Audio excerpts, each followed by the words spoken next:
Universidad de Belgrano. Baja la aplicación V Mobile a tu celular. Cultura, educación, conferencias, doble diploma. Elegí lo que te gusta.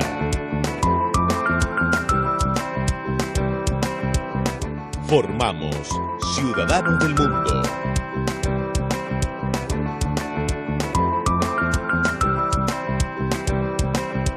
Universidad de Belgrano. www.v.edu.ar.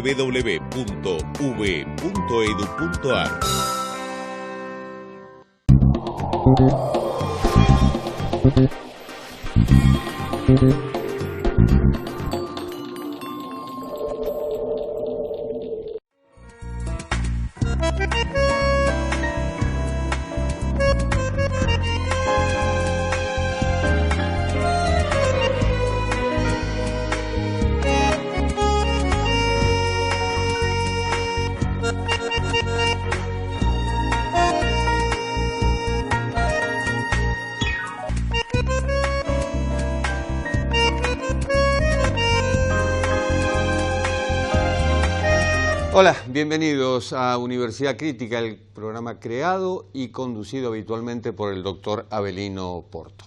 Dos encuestas se han difundido en las últimas horas vinculadas con la situación en Argentina, la situación del coronavirus. Y en ambas encuestas llama la atención el apoyo generalizado hacia las medidas de cuarentena, las medidas aplicadas por el Gobierno Nacional. Una de ellas es del Centro de Opinión Pública de la Universidad de Belgrano, la otra es de la Fundación Bunge y Born. Y coinciden más o menos en las cifras, el 80% está de acuerdo con las medidas, más allá, por supuesto, de las restricciones económicas, de las dificultades que atraviesa un vasto sector de la población. Por la economía, justamente, Italia reabrió sus fronteras, Alemania está en eso y España otro tanto. Esto tiene que ver con el periodo que estamos viviendo, es decir, la entrada en el verano, las vacaciones, la reactivación del turismo, que es lo que se necesita en ambos países. Mientras tanto, en el mundo se ha visto lo que ocurrió en Estados Unidos, George Floyd, la muerte de un afroamericano a manos de la policía. Volvieron las manifestaciones por la segregación racial, por la brutalidad policial, y no solo en Estados Unidos. Las manifestaciones trascendieron fronteras. ¿Por qué ese impacto? Esa es una de las preguntas que nos hacemos. Otra, ¿cómo son repatriados los argentinos que se encuentran aún en el exterior? Miren cuántos temas que trataremos aquí, en instantes, en Universidad Crítica.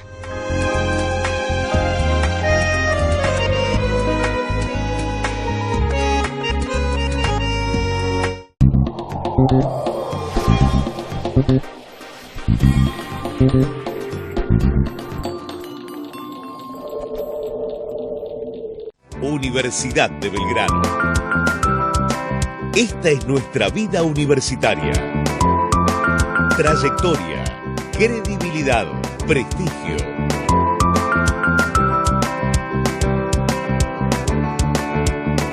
Ciudadano del mundo.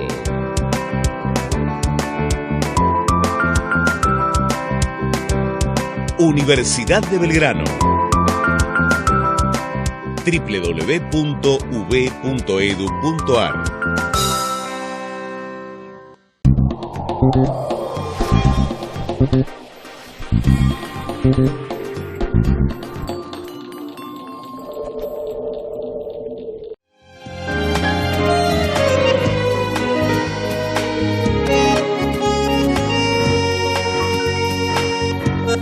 Cuando Donald Trump aceptó la nominación para la candidatura presidencial por el Partido Republicano en 2016, utilizó el mismo lema que Richard Nixon en 1968, imponer la ley y el orden.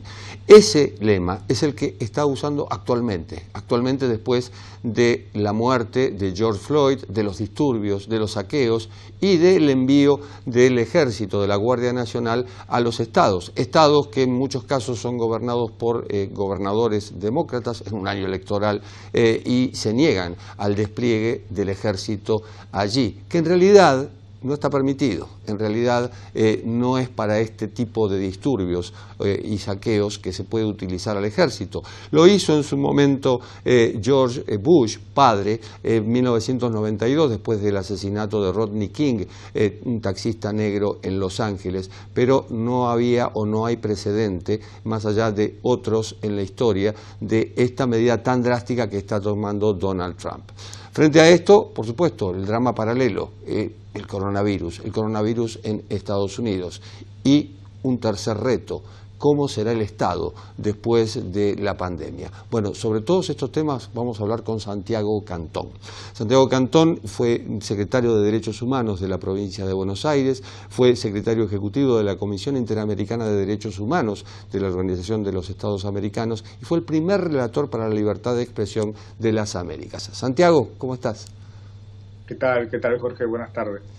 Estás cerca de Washington. ¿Cómo se está viviendo en este momento? Bueno, por un lado los disturbios, los saqueos a raíz del caso Floyd y por el otro lado, por supuesto, el coronavirus. Sí, en cierta manera, en la última semana, principalmente a raíz del caso de George Floyd, el coronavirus ha quedado de alguna manera en segundo plano, ¿no? Hoy las noticias principalmente se concentran en el asesinato de George Floyd por parte de la policía en Minnesota y las acciones que están tomando a raíz de eso. Y como bien sabe la gente, ha habido muchas manifestaciones en varias ciudades de Estados Unidos, prácticamente en todas las ciudades importantes de Estados Unidos ha habido manifestaciones, algunas que terminaron muy violentamente, en estos días, precisamente ayer, ya se continúa avanzando en presentar cargos en contra de los responsables, y ahora se va a ver qué va a pasar en los próximos días, si continúan o no las manifestaciones. Aquí en Washington, yo estoy aquí simplemente a unas cuadras de la ciudad. En Washington fueron muy fuertes las manifestaciones. En particular, causó mucha reacción negativa la decisión del presidente Trump de ir cruzar la Casa Blanca, cruzar las calles que separan la Casa Blanca de una pequeña iglesia que ha sido históricamente la iglesia de los presidentes y utilizarlo para hacer simplemente una fotografía frente a la iglesia, y para eso desplegó a la Policía Federal que cuida las distintas fuerzas policiales federales que cuidan la Casa Blanca, las desplazó para que se vaya la gente que estaba manifestando. Entonces la gran queja fue utilizar las fuerzas policiales para demandar una manifestación pacífica, que hasta ese momento era muy, muy pacífica, simplemente para sacarse una foto. Entonces eso fue bastante el escándalo de los últimos días, y ahora hay que esperar qué pasa, como decía recién, con estos cargos presentados por los fiscales, que agravó la denuncia que hizo al responsable principal, pero también sumó a otros agentes de policía, otros 3 más que también estaban alrededor del principal. Lo que se nota a poco más de 100 días de las presidenciales en las cuales Trump busca la reelección frente al presumible candidato demócrata que es Joe Biden, es la pelea con los gobernadores, pelea que no viene solo ahora por el despliegue de la Guardia Nacional, a la que se resisten muchos, sino también al comienzo de la pandemia, cuando cada gobernador tenía jurisdicción dentro de su estado para aplicar las medidas que quisieran o que dispusieran, y Donald Trump decía: yo tengo el control total. Sí, eso se ha dado en muchos temas, ¿no? Y el último, como bien decís, es en relación con enviar principalmente a la Guardia Nacional a los estados para controlar las manifestaciones.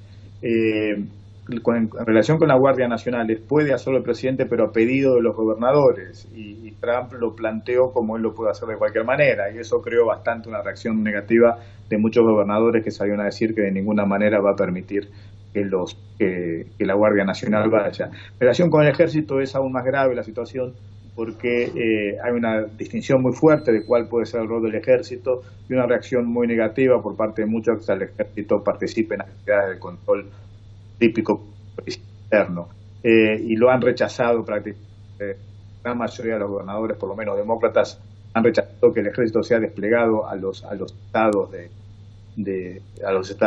donde ha habido manifestaciones, ¿no? Y políticamente hablando es una situación complicada. En las elecciones falta muy poco, las internas ya están teniendo lugar. El otro día se votaba aquí en la zona de Maryland y de Washington, se votaba en las internas. La mayoría de la gente está votando por video porque falta calle, pero ya se está avanzando mucho con una muy fuerte polarización, y en los últimos días encuestas que a raíz del caso George Floyd han ampliado la diferencia entre Biden en primer lugar en las encuestas y Trump en segundo lugar, lo que ha creado algunas reacciones bastante fuertes por parte de Trump, ¿no? Entonces está viviendo todo eso en este momento. Para muchos lo han llamado una tormenta perfecta, porque se mezcló la pandemia con la situación de George Floyd, con las elecciones, entonces eso está modificando bastante el ritmo político de Washington. Hablabas de los estados. En Estados Unidos, valga la redundancia, tienen una gran autonomía, es un país realmente federal. En realidad en Argentina es más o menos lo mismo, pero se aplica de otro modo. ¿Cómo ves al Estado Nacional una vez superado este trance del coronavirus? Sí, a ver, es muy distinto aquí realmente, como decías bien, es muy federal. Y algunas cosas, digamos, más allá del poder enorme que tienen en muchos estados, es muy federal en distintos sentidos para que la gente lo entienda muy bien. Por ejemplo, cada provincia tiene sus propios códigos de todo tipo, cosa que en Argentina se da a medias, no todos los códigos legales no tiene poder cada provincia de darse sus propios códigos en algunos temas. En fin, hay una diferencia muy fuerte entre el federalismo aquí en Estados Unidos y el federalismo en Argentina. El Estado Nacional, a ver, las elecciones estas son, como toda elección, siempre es muy importante, pero estas muchos han planteado como las elecciones más críticas en la historia de Estados Unidos, porque se están planteando dos visiones muy distintas de lo que debe ser el Estado. Una visión muy ultraconservadora, para llamarlo de alguna manera, con un Estado muy reducido, un poco continuando o profundizando más precisamente lo que se inició ya en la década del 70 aquí en Estados Unidos, y por otro lado una visión por un lado más moderada con respecto al rol del Estado, o por otro lado mucho más fuerte con relación al rol del Estado, como era la que planteaba por parte de Bernie Sanders y el Warren en las internas presidenciales. Esos dos mundos muy polarizados se van a enfrentar en estas elecciones, y creo que eso va a determinar en gran manera el rumbo del gobierno de Estados Unidos de los próximos años, y el impacto que tiene siempre Estados Unidos a nivel mundial, tanto por el comercio y por todas las relaciones multilaterales que tiene Estados Unidos, pero también por el simbolismo que ha representado muchas veces lo que sucede en Estados Unidos y en otros países del mundo. Entonces yo creo que se viene un momento bastante importante, no solamente aquí en Estados Unidos, pero para todo el mundo, ¿no? De gran parte de qué es lo que pasa. En un artículo que se publicó hace muy poco, de tu autoría, hablas del cambio fenomenal que produjo la Segunda Guerra Mundial. Entre otros, la remodelación del Estado, el Estado de Bienestar, y también la creación de instituciones multilaterales que hoy no gozan del aprecio de muchos líderes, entre otros Donald Trump. Exacto. A ver, para poner un ejemplo que sirve para entender un poco qué es lo que está pasando, creo que si uno mira lo que pasó en las últimas semanas, en un tema muy específico y que es central desde todo punto de vista hoy en día, que es la Organización Mundial de la Salud. Ha sido, más allá de las críticas que uno pueda tener o y las críticas que van a venir y las evaluaciones que se van a venir sobre el rol de la Organización Mundial de la Salud con esta pandemia, es indudablemente una organización que es fundamental hoy en día y esta pandemia posiblemente la potencia aún más con un rol a futuro muy importante. La gripe española en 1918 dio lugar a que surgiera en gran parte lo que es hoy en día la Organización Mundial de la Salud, ¿no? Para dar una cuenta de la magnitud que tiene. Y en este tema, por un lado, Trump decidió retirarse completamente, no es parte más de la Organización Mundial de la Salud, y por otro lado, China decidió darle mucho más fondo de lo que le daba. O sea, ahí se está planteando un poco lo que yo creo que puede llegar a ser el eje del rol de los estados en los próximos años. Y ese eje en parte tiene que ver, y planteando lo que vos decías en relación al artículo que escribí, con lo que conocemos como el estado de bienestar, el estado que se crea a partir de 1930 principalmente, con el nuevo contrato que hace el presidente Roosevelt aquí en Estados Unidos, y que en definitiva hace que el Estado sea un gran igualador de la sociedad. Utilizar el poder del Estado para tratar de que haya más igualdad, ¿no? El ejemplo típico que tenemos en las últimas décadas en el mundo obviamente son los países nórdicos, Suecia, Noruega, en donde hay una alta carga impositiva y hay una mayor igualdad de la sociedad. Siempre es el ejemplo que se pone más simple de ver las cosas. Y ese Estado tuvo un rol fundamental durante las últimas décadas en el mundo entero, ¿no? Las últimas décadas han sido la gran acción económica y democrática en el mundo entero como nunca se ha visto, y uno no puede ignorar que el estado de bienestar fue central para todo eso. Y eso se está perdiendo en el mundo, se empezó a perder a partir de la década del 70. Los sectores de la sociedad ven al Estado como el enemigo, en lugar de como un gran igual. Es cierto que el Estado puede producir graves daños en una sociedad, pero también puede producir grandes efectos. Y eso es a lo que tenemos que apuntar. Creo que esta pandemia ha demostrado la enorme debilidad que tienen muchos estados, que no han podido responder de manera más moderna, con los grandes avances que ha habido en la tecnología, a esta pandemia. Y creo que eso es responsabilidad de un Estado que ha estado bastante ausente en las últimas décadas, debido precisamente a ese movimiento que te mencioné, que se ocurrió a partir de la década del 70.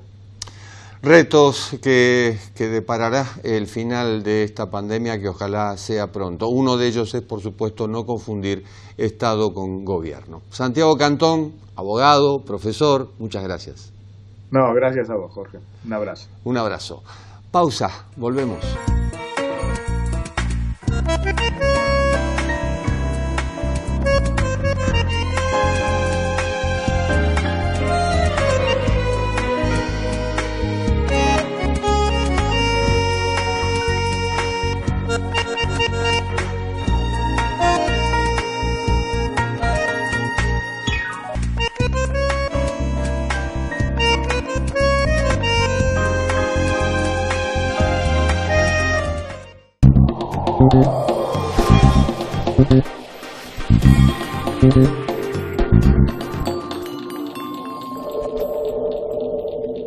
Universidad de Belgrano.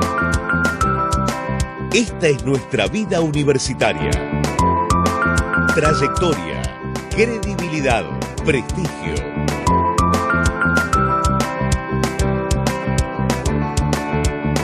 Ciudadano del mundo.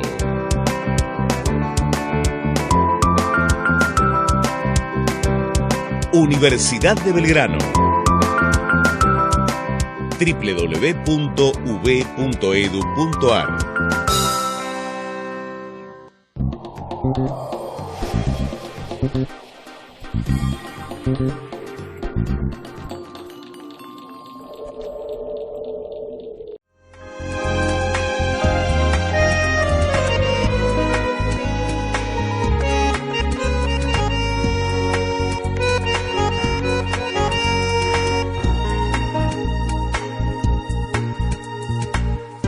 Les decíamos que dos encuestas dan cuenta en las últimas horas de la situación de la pandemia en Argentina. Las encuestas tienen que ver con la opinión de la gente. ¿La gente qué dice? La gente dice que en su mayoría está de acuerdo con las medidas adoptadas, es decir, con la cuarentena, pero también está muy preocupada por la situación económica.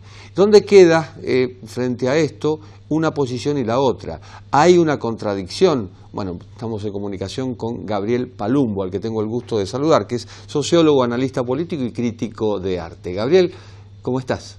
¿Cómo estás, Jorge? Muy bien. Muchísimas gracias por la invitación. Al contrario, es un gusto. Hay posiciones encontradas.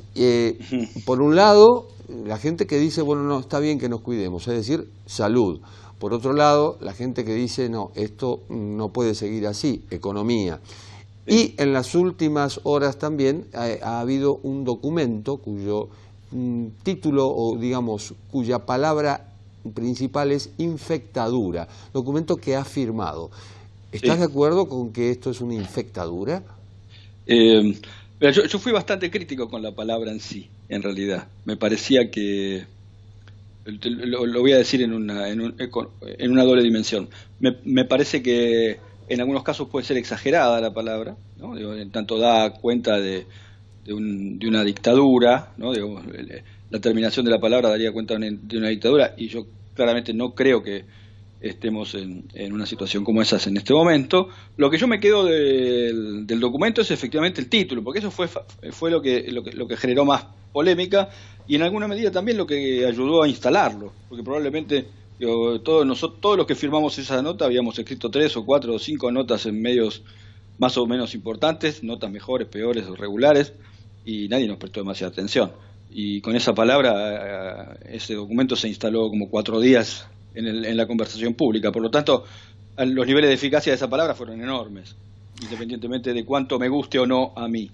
Pero sí me quedo ahí, si te digo, Jorge, me quedo con el título del documento, que era "La democracia está en peligro", ¿no? Digamos, ahí sí me siento sumamente más cómodo y me parece mucho más representativo de lo que efectivamente es el texto. ¿Crees que los políticos, tanto del oficialismo como de la oposición, se han enamorado de la pandemia? No tengo ni la menor duda. Creo que incluso ahí hay un tema que aúna y que no tiene que ver con cuestiones de naturaleza partidaria. Aquí me parece que lo que unifica todo eso es la idea, la noción de gobernante. O sea, los que están gobernando están teniendo actitudes muy complejas en relación con las libertades, por un lado, y con la idea de con esta falsa dicotomía que se instaló en algún momento entre salud, economía, o salud y libertad y demás. Digo, que es un poco lo que reflejaban las encuestas que vos mencionabas al principio, ¿no? Digamos, pero yo no tengo ninguna duda que, con algunos matices, y obviamente salvando algunas cuestiones, nobleza obliga, me parece que la clase gobernante, digamos, los que están gobernando, están teniendo actitudes que son muy peligrosas y que sí claramente denotan cierto, no sé si enamoramiento de la cuarentena, pero me parece que sí al menos han construido a partir de ahí una zona de confort, ¿no? que de algún modo los mantiene ciertamente tranquilos. Y en esa zona de confort se va estirando la cuarentena, y evidentemente aquello que estaba mal está peor, y aquello que se viene después va a ser aún peor. Al menos esas son las perspectivas que se tienen. Pero ¿cómo quedará el sistema republicano después de esto? Yo tengo muchas reservas. La verdad es que los análisis post pandemia son análisis muy complejos, ¿no? Porque la verdad es que estamos en el medio de la pandemia. Y los fenómenos, si bien uno puede hacer alguna proyección, puede tener incluso alguna referencia en alguna tradición, o incluso alguna referencia histórica, cada momento es particular, y este sin duda lo es, y entonces me parece que hacer demasiados vaticinios acerca del futuro no es una gran idea. Pero lo que sí se puede ver es el presente, y que el presente de algún modo indique cómo puede ser el futuro. Y eso ahí sí me preocupa, porque realmente yo noto que las tendencias autoritarias en Argentina se van profundizando cada vez más, y que encuentran incluso muchísimo favor en la ciudadanía. Ya no es solamente el gobernante que tiene tentaciones autoritarias, y esto es obvio porque tiene que ver con una cuestión de naturaleza cultural. La ciudadanía acompaña. eso, y no hay, y parece no haber el nervio suficiente como para discutir algunas cuestiones, algunas arbitrariedades. Y eso me preocupa. Yo no veo una sociedad civil con los niveles de actitud democrática suficiente, de asociacionismo suficiente como para discutir un poco. Y por parte del gobierno, y ahí sí enfatizo más en el gobierno nacional, veo, fiel a su tradición de populismo beligerante, una profunda, ya no vocación ni tentación, sino una profunda convicción de encontrar enemigos y de generar que cualquier persona que intente pensar alrededor de la cuarentena es alguien que está a favor de la muerte o que quiere que la gente se infecte, ¿no? Es un disparate, pero es un disparate que en términos gramaticales le funciona bastante bien. ¿Y cómo se explica el rol de la oposición? Básicamente el jefe de gobierno de la ciudad de Buenos Aires, Horacio Rodríguez Larreta, que acompaña estas medidas. Bueno, yo por eso digo, yo cuando te hablaba recién de que de la clase gobernante, estaba pensando también, y casi te diría fundamentalmente, en Rodríguez Larreta, ¿no? Digo, si bien ha hecho alguna pequeña cosita que para diferenciarse un poco, sobre todo de Kicillof, ¿no? Que es como que también en términos discursivos es como el más extremo en términos discursivos, entonces siempre hay que diferenciarse más de él que de otros.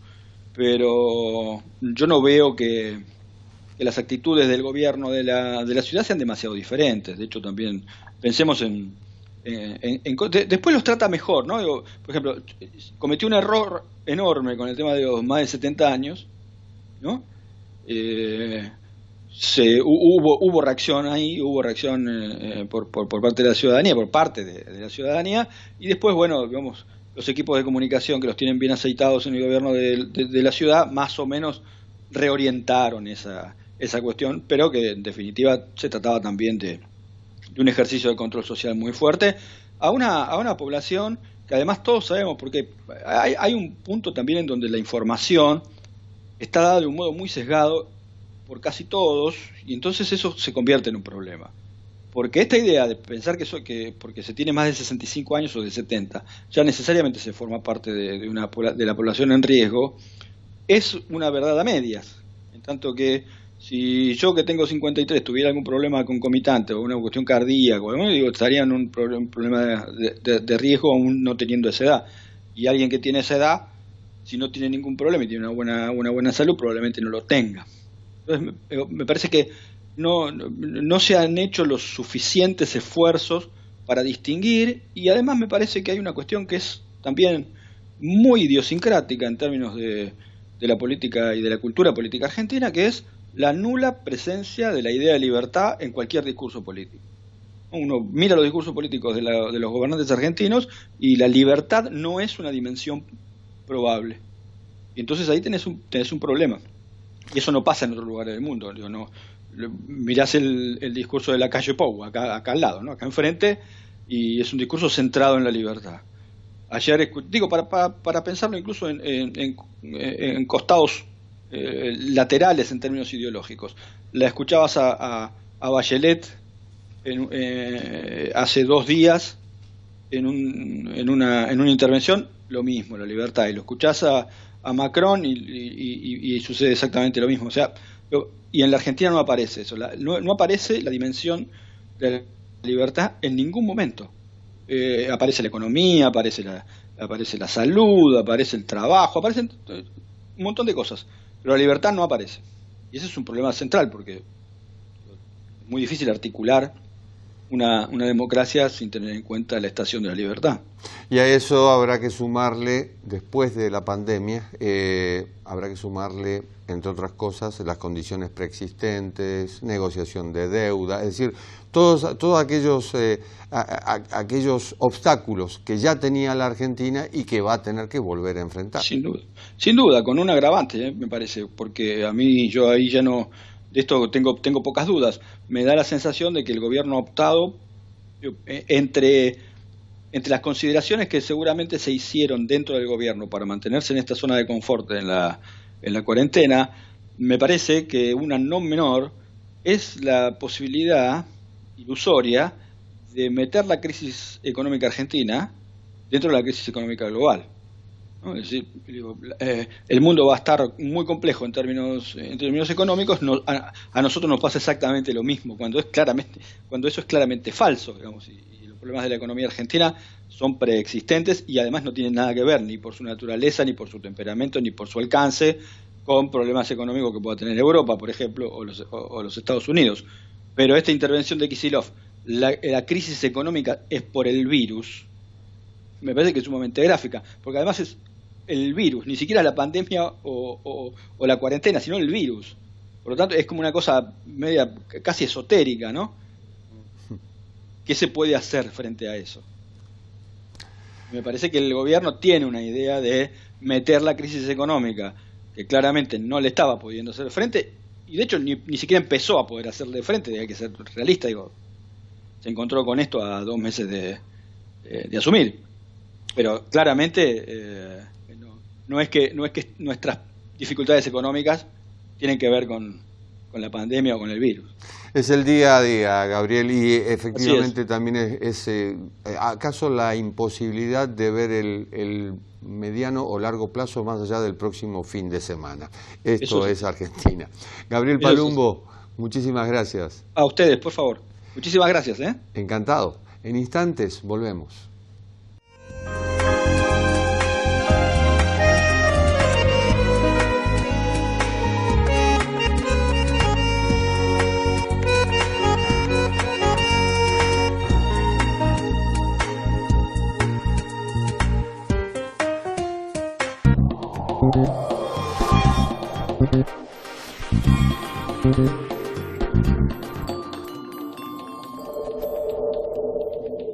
Universidad de Belgrano. Esta es nuestra vida universitaria. Trayectoria, credibilidad, prestigio.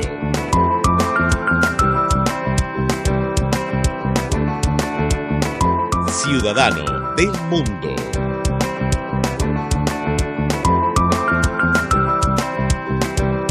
Universidad de Belgrano. www.ub.edu.ar.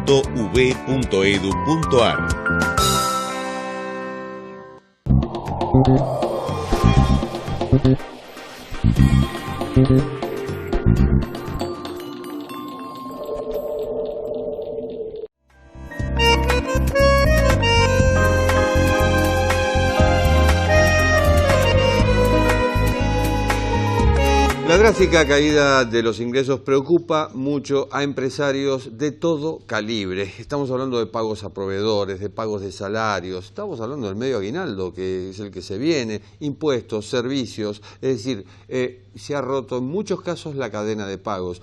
Hay encuestas, o mejor dicho, hay estudios que hablan de un 84% de caída en la producción de autos en mayo solamente, esto tras 60 días de inactividad. Hay otros que hablan de 40.000 comercios de todo el país que cerraron en la cuarentena y que no volverán a abrir. Esto es lo que va quedando de la pandemia en particular. Y queremos ver cómo está el patio, como quien dice, y con José Urtubey, que es dirigente industrial y es vocal de la Unión Industrial Argentina. José, bienvenido, ¿cómo estás? ¿Qué tal? ¿Cómo estás? Muchas gracias por invitarme. Bien, bueno, estás en Salta.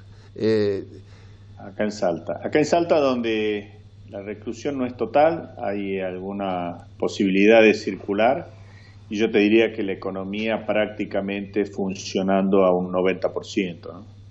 Una excepción a la regla vista desde aquí, desde Buenos Aires. Pero hablando de aquí de Buenos Aires, justamente hubo en las últimas horas una reunión del presidente y del gabinete con miembros del empresariado. ¿Cómo ven la cuarentena y cómo ven el panorama? Y hablando de Buenos Aires y del AMBA, fíjate que es el problema que tenemos por la falta de federalismo en el país. ¿Por qué digo esto? Acá en Salta no está circulando el virus, pero principalmente más allá de la falta de desarrollo porque no hay mucha población. Y la gran concentración en el AMBA poblacional te lleva a los problemas, la pandemia está desnudando eso, los problemas de salubridad y de seguridad que tiene. Y en alguna medida es porque, si vos ves, casi 8 veces más rico la zona más próspera del país de la menos próspera. Y esto es algo que sin lugar a dudas deberíamos trabajar post pandemia a efectos de cambiar, ¿no? Y yendo un poco a la reunión que vos hacías mención, sí, obviamente hay una suerte de comunicación permanente entre el sector público y el sector privado para ver efectivamente cómo va a ser no solo el diagnóstico, sino cómo va a ser la salida de esto. ¿Y cómo crees que va a ser la salida? Vos recién hacías mención a algunos índices, ¿no? El mes de marzo, para que tengas una noción, va basándonos en el INDEC, actividad económica, una caída del 11% respecto a marzo del año pasado, actividad industrial, una caída del 15%. Y no te olvides que en marzo tuviste solamente 10 días de aislamiento. ¿Esto qué te significa? Que ya entraste a la pandemia muy mal en términos económicos. Previo al aislamiento nosotros teníamos una capacidad ociosa industrial instalada de un 40%. Teníamos altos niveles de inflación, estancamiento, altos niveles de deudas concentrados en poco tiempo. Entonces, digamos, ya entramos con una agenda compleja y la salida, obviamente, ahora, el mes de marzo te lo dije, pero abril, mayo va a ser muy complicado. Abril va a ser el peor mes de la historia, sin duda, en términos económicos y en términos industriales. Y sobre todo me parece que es importante empezar a pensar el norte desde lo que es productivo, empezar a pensar el norte desde lo que son las reformas necesarias que vamos a necesitar para darle impulso, digo, más allá de la asistencia que se le está dando en los próximos, que viene dándose y se va a dar en los próximos meses, tenemos que empezar a pensar qué país queremos también a futuro, ¿no? El antecedente más cercano que tenemos es 2001, pero esto parece ser mucho peor. Para mí, lo vengo sosteniendo, esta es una crisis peor a la del 2001. Y digo, el 2001 nosotros tuvimos una consecución que terminó en un punto financiero, de una crisis bancaria muy fuerte que arrastró al problema que hemos visto de los temas cambiarios y lo que fue la especificación asimétrica. Pero en ese momento era un problema de Argentina principalmente y después tuvo una línea ascendente en el precio de las materias primas a partir del 2002 en adelante, casi 8 años. Y hoy el mundo te muestra otra cosa. Hoy el mundo te muestra otra cosa principalmente porque lo ves en lo que fue hace no más de un mes, la crisis del petróleo, en donde las materias primas no tienen el mismo nivel de tendencia alcista que en ese momento se podía vislumbrar. Y por otro lado hay una crisis internacional, la caída de los PBIs, no solo en Estados Unidos, Europa, Asia, sino en Brasil mismo lo estamos viendo.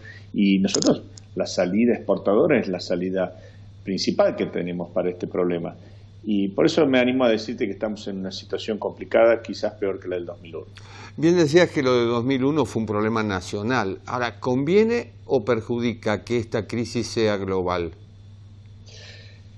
Yo te diría que perjudica desde el punto de vista de la recuperación, es decir, suma al problema local. Vos tenés dos mercados, tenés mercado doméstico y mercado exportador. En el mercado doméstico, bueno, venimos arrastrando los problemas que teníamos y que te hacía mención recientemente, es decir, tanto en la actividad económica, el consumo, venía muy golpeado el mercado interno.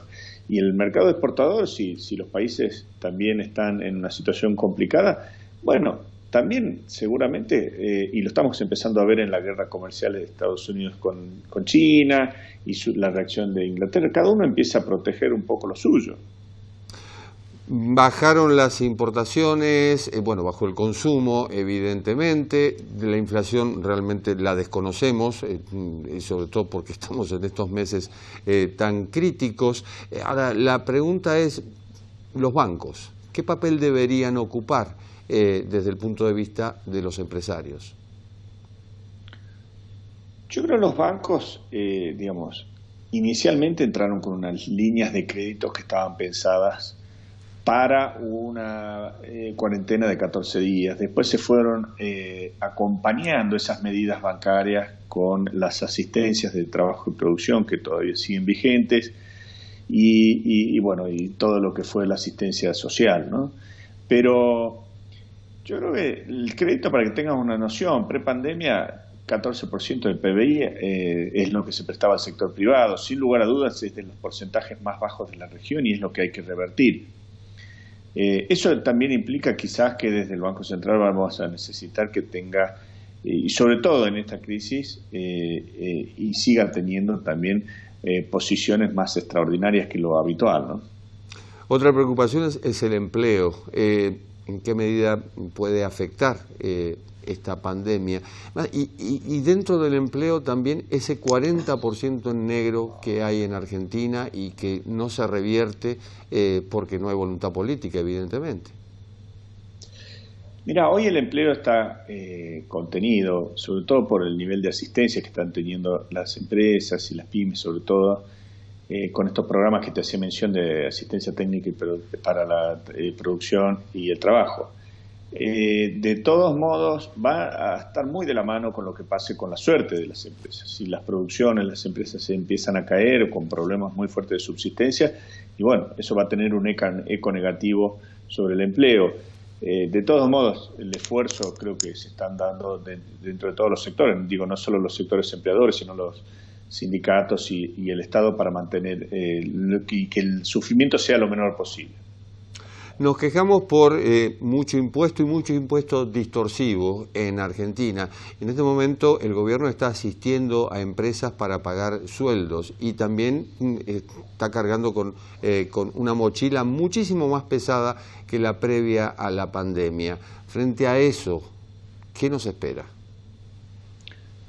Bueno, me quedo con las palabras de Alberto Fernández, ¿no? En primer lugar, la necesidad de una simplificación impositiva. Hoy hay una cantidad de impuestos que con seguridad se les complica y se nos complica a todos los argentinos establecer una modalidad de llevar al día de estos sistemas. La simplificación va a ayudar y después, por supuesto, que sean progresivos. Yo creo que tenemos que ir a un sistema donde todos los impuestos distorsivos hay que eliminarlos. No podemos seguir con un impuesto al cheque, por ejemplo. Y el nivel también federal de la carga impositiva tiene que estar incentivada justamente a que los recursos que se surjan de ahí sean coparticipables, sean federales, para poder desarrollar, como te decía antes, armónicamente el país y que no estén concentradas en los grandes centros urbanos en los mayores niveles poblacionales. Teniendo un territorio tan extenso y tan rico como es el de Argentina. José Urtubey, un abrazo hacia Salta y muchas gracias. Un abrazo muy grande desde Salta. Chao. Pausa, volvemos.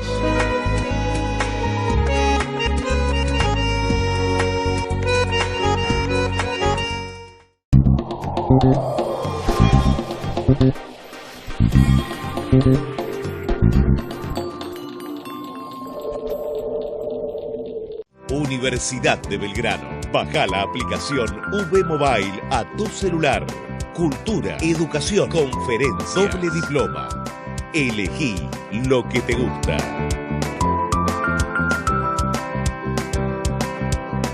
Formamos ciudadanos del mundo.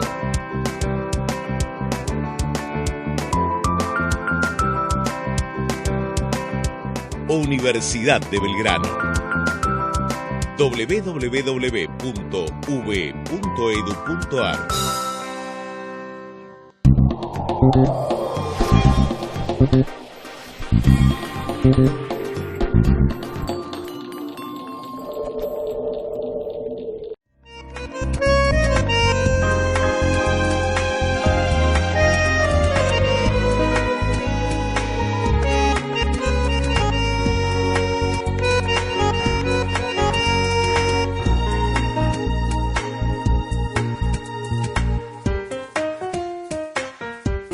Desde que comenzó la cuarentena hubo varios argentinos varados en el exterior. En muchos casos encontraron contención en consulados y embajadas.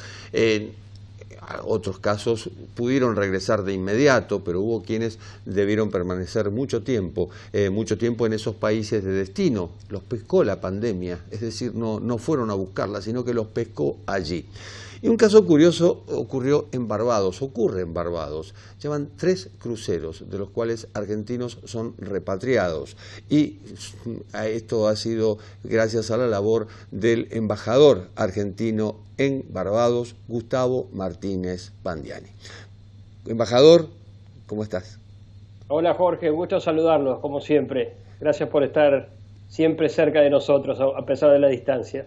Un placer, como siempre. Bueno, 3 cruceros ya han sido, vamos a decir, no 3 cruceros, sino argentinos en 3 cruceros que han sido repatriados. Sí, ya sumamos cerca de 500 y hubo distintas tandas. Primero fue la tanda de los turistas.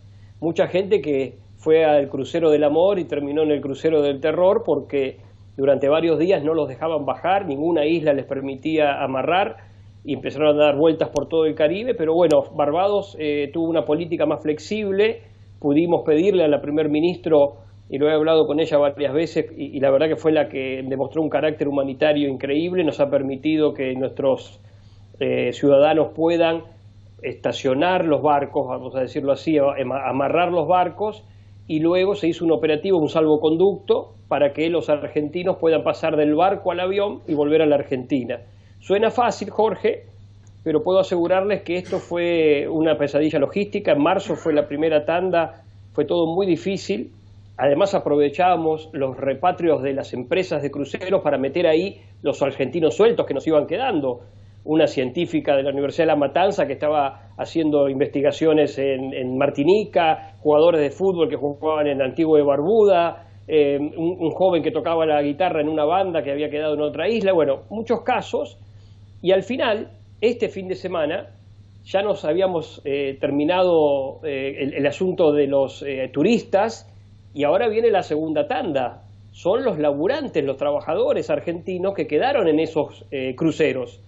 Yo no sabía que había tanto, francamente, pero este fin de semana, Jorge, repatriamos 252 argentinos que trabajaban en distintas naves a lo largo y a lo ancho del mundo, no solo del Caribe, porque los fueron trayendo a todos hacia Barbados y de ahí entonces hacia la Argentina. Mozos, cantantes, gente que atiende el casino, innumerables profesiones que se fueron hace 6 meses a trabajar por 3 meses y terminaron 6 meses en el agua sin poder bajar y luego, bueno, un suplicio casi para poder volver a la Argentina.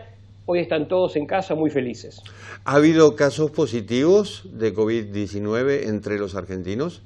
En la primera tanda sí, en la tanda de marzo hubo algunos casos, en esta tanda gracias a Dios no, y el hecho de haberlos tenido confinados durante tanto tiempo en el barco fue en alguna medida lo que los salvó. Primero porque estaban bien alimentados, las empresas, Carnival, Royal, todas se portaron bien en ese sentido, les dieron de comer, les siguieron pagando el sueldo, pero claro, la desesperación de los connacionales era volver a la República, ellos querían ver a sus familias, había gente que era padre, habían otros que eran hijos, hermanos, alguien los estaba esperando en la Argentina, además de estar muy preocupados, pero no, afortunadamente no hay más casos positivos, todos llegan y hacen la cuarentena, pasan por el operativo del Ministerio de Salud. Quiero destacar, Jorge, si me lo permitís, a las autoridades del Ministerio de Transporte, a la ANAC, a la Cancillería Argentina, a la Dirección de Asuntos Consulares, Ezeiza. Hay tantas caras anónimas que han puesto el hombro en esta situación. A veces uno lee en el diario grupos de varados que están enojados, y yo los entiendo de todo corazón, porque todavía no les tocó a ellos. Pero te puedo asegurar, Jorge, que detrás de cada estadística hay una cara, hay un nombre, hay una persona, y esa persona, por lo menos en lo que ha pasado por nuestras costas, ha sido siempre muy agradecida y muy dispuesta a ayudar. ¿Cómo se gestiona el regreso al no haber vuelos de línea? Bueno, lo primero que hay que hacer es conseguir los recursos. Nosotros hemos hecho todo esto que te digo de 500 personas sin que les cueste un centavo al Estado Nacional. Esto quiero destacarlo particularmente. Lo que tuvimos que hacer es un trabajo importante desde el punto de vista diplomático, que es convencer a las empresas a que se hagan cargo de los gastos de transporte hacia la Argentina de los ciudadanos argentinos. Y en ese sentido debo destacar la flexibilidad que ha tenido el grupo Carnival, el grupo Royal, es decir, empresas muy grandes de cruceros que después de esto van a tener serios problemas económicos seguramente porque no hay ningún crucero y no lo va a haber por un buen tiempo, han accedido a pagar los charters. Después viene el gran trabajo logístico, Esto requiere una cantidad de trámites que uno no imagina. Por ejemplo, para llegar de Barbados hacia la Argentina, Jorge, hay que pasar por 5 países. Cada país te tiene que dar un permiso de sobrevuelo. Guyana, Brasil, Paraguay, Uruguay o Bolivia, depende de cómo tome la ruta el vuelo. Eso significa que los países tienen que autorizar el sobrevuelo, si no, no puedes tampoco mandar el charter. Luego están todos los papeles que requiere la autoridad aeroportuaria argentina, los seguros, hay una cantidad de permisos de vuelo, etcétera, que se tienen que tramitar, más los trámites sanitarios. Si el Ministerio de Salud no aprueba el contingente, todo lo demás no vale. Por lo tanto, creo que la labor de los diplomáticos, que a veces uno cree erróneamente que están tomando cócteles o que se la pasan en fiestas lindas, acá es cuando en la cancha se ven los pingos, Acá es cuando uno tiene que ponerse en serio la camiseta, trabajar a la par de la gente, que esa es nuestra tarea. Nuestra tarea no es solo representar a la Argentina cuando todo está bien. Nuestra tarea también es poner la cara cuando las cosas no están bien o están mal. Y creo que la contención quizás fue la tarea más importante que a mí me ha tocado. Me parece que fue fundamental abrir canales de diálogo. Siempre creamos grupos de chat con los 100, 200, 300. A veces se convertían en un campo de batalla porque no siempre todos quieren lo mismo. Pero fue fundamental abrir el canal de diálogo y que la gente se sienta escuchada, se sienta acompañada. Este fin de semana recibimos una cantidad innumerable de mails, llamados telefónicos, WhatsApp, Twitter de las familias, de los propios chicos, de los tripulantes, y eso te reconforta. Yo tengo 4 hijas, todos sabemos lo que es que nos quede un hijo por ahí varado. Saber que alguien los está cuidando es muy importante para todos, y creo que este agradecimiento para nosotros es la mejor de las premiaciones que podemos recibir. La asistencia y la contención, sobre todo cuando uno está en tierras extrañas. Hablando de esas tierras extrañas, ¿cómo es el Caribe en este momento, sobre todo con la brutal caída del turismo? Bueno, el Caribe está, desde el punto de vista sanitario, bastante bien, porque los casos son limitados y al ser islas, eso los protege mucho de los contagios externos, pero está devastada económicamente. Es una región, quizás de las regiones que más va a sufrir la pospandemia, porque el Caribe tiene una característica distintiva respecto de su desarrollo económico, que es que depende casi exclusivamente de un solo recurso, que es el turismo. No hay industrias, por lo menos no hay grandes industrias, no hay grandes explotaciones agropecuarias. Por lo tanto, esto significa que 9 de cada 10 dólares que entraban a la isla dejaron de entrar y van a dejar de entrar por un tiempo. Los presidentes, los primeros ministros, los congresos están muy preocupados. Hoy, esta mañana, tuvimos una conferencia muy importante entre Argentina, Brasil, Uruguay y todos los países del Caribe anglófono para ver cómo podemos ayudarlos con la cooperación técnica, la cooperación en el terreno agrícola, porque es hora de que el Caribe también empiece a desarrollar su propia capacidad alimenticia, su seguridad alimentaria, pero va a llevar tiempo. Yo estoy muy preocupado y muy dolido porque es una zona que quiero mucho. Como vos sabés, Jorge, mi primer destino hace 30 años fue Jamaica. Hoy soy embajador en Barbados. Siento que mi corazón también está en el Caribe. Tengo mucha gente querida. He desarrollado, además de mi labor diplomática, una relación de afecto con ellos. Y bueno, ojalá que los podamos ayudar. ¿Están pensando en una desescalada abrupta como está ocurriendo en Europa en este momento? Sí, ellos están ahora, te diría, hace unos pocos días decidieron abrir. No abrieron todavía la frontera, es decir, todavía no pueden venir turistas, pero sí abrieron a la población local. Calculo yo que en 1 o 2 semanas van a intentar una experiencia piloto de abrir un poco a un grupo limitado de turistas para ver cómo funciona. Pero el problema más grave, en algún momento lo hablamos nosotros, fuera de cámara, pero te decía que el problema más grave que tiene el Caribe es la casi ausencia de infraestructura sanitaria suficiente. Entonces, el problema no es que se contagien algunos, el problema es que no tenés suficientes camas de terapia intensiva, ni hablar de respiradores. Por lo tanto, la infraestructura te limita la capacidad de apertura. La primer ministro de Barbados, la ministra Motley, que es quizás la líder más importante que tiene el Caribe inglés hoy, ha sido muy prudente, ha hecho un gran trabajo, pero tiene enormes presiones. Le pasa lo mismo a Mia Motley que lo que le pasa a Alberto Fernández y a la gran mayoría de los presidentes, que es que tiene que conciliar necesidades de un lado y del otro, necesidades de los que quieren no contagiarse y no enfermar a sus familias, y necesidades de los que quieren volver a trabajar para poder subsistir. Es muy difícil ser un líder en este momento, pero confío en que el Caribe en su conjunto y la CARICOM, que es como si fuera el Mercosur nuestro, va a tomar los pasos adecuados. ¿Quedan argentinos varados? Yo te diría, al día de hoy, no, porque la última ciudadana argentina que teníamos se fue de colada, vamos a decirlo así, la pudimos colar en el último vuelo de repatrio. Era una turista que había quedado demasiado tiempo varado allí. Los jugadores de fútbol se fueron todos, los músicos que estaban se fueron todos, una chica que era camarera también ya se fue. Salvo que aparezca alguien de abajo de las piedras, te diría que estamos al día de la fecha que no. Pero eso no significa que nuestra tarea haya terminado. El 13 de junio llegan a Barbados todos los cruceros de Disney que habían quedado dando vueltas por el Caribe a traernos a los argentinos que trabajan en esos cruceros.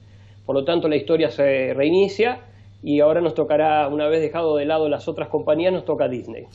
Será el cuarto desafío. Gustavo Martínez Pandiani, embajador, gracias, un abrazo. Un gusto, gracias Jorge, a ustedes. Un fuerte abrazo para todos. Y nos despedimos, nos reencontramos en la próxima.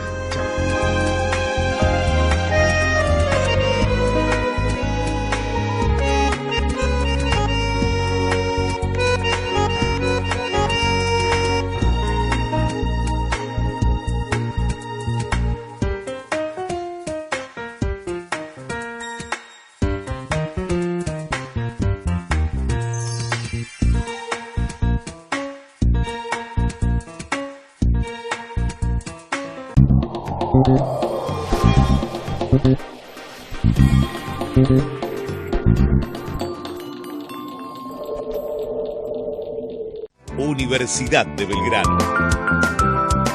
Esta es nuestra vida universitaria. Trayectoria, credibilidad, prestigio.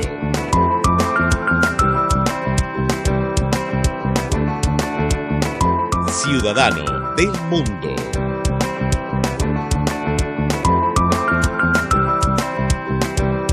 Universidad de Belgrano. www.ub.edu.ar